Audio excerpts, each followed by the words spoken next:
தாவேகாவில் இணைந்த முன்னாள் அமைச்சர் செங்கோட்டையன் குறித்து சட்டத்துறை அமைச்சர் ரகுபதி செய்தியாளர் சந்திப்பில் பேசியிருக்கிறார். அந்த காட்சிகளை பார்க்கலாம்.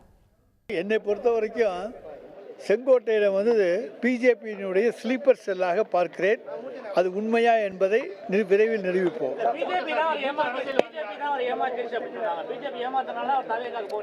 பிஜேபி ஏமாத்தினா அவர் போயிருக்க மாட்டாரு. அவர் பிஜேபியினுடைய ஸ்லீப்பர் செல். அமித்ஷா அழைத்தால் ஓடுவார். ரிமோட் கண்ட்ரோலில் இன்றைக்கும் இயங்கிக் கொண்டிருப்பவர். தாவாக்காவை வேணால் பிஜேபிக்கு இழுத்து கொண்டு வர முடியுமே தவிர அவர் அதற்கான அசைன்மெண்டில் தான் அனுப்பப்பட்டிருப்பார் என்பது எங்களுடைய கருத்து. சார், எடப்பாடி பழனிசாமி அவரை வெறுத்து விரட்டி விட்டார். அவருக்கும் நல்ல புரிதல் கிடையாது. அதே நேரத்தில் பாரதிய ஜனதா கட்சியோடு செங்கோட்டையனுக்கு நல்ல புரிதல் உண்டு.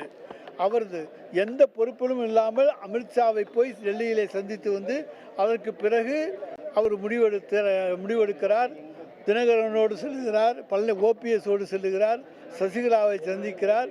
இப்படி பல்வேறு குழப்பங்களை எல்லாம் செய்துவிட்டு கடைசியாக பாரதிய ஜனதாவினுடைய ஸ்லீப்பர் செல்லாக இறுதியிலே இன்றைக்கு தாவாக்கவுக்கு சென்றிருக்கிறார். உடனுக்குடன் செய்திகளை தெரிந்து கொள்ள சன் நியூஸ் பெல் ஐகானை கிளிக் பண்ணுங்க.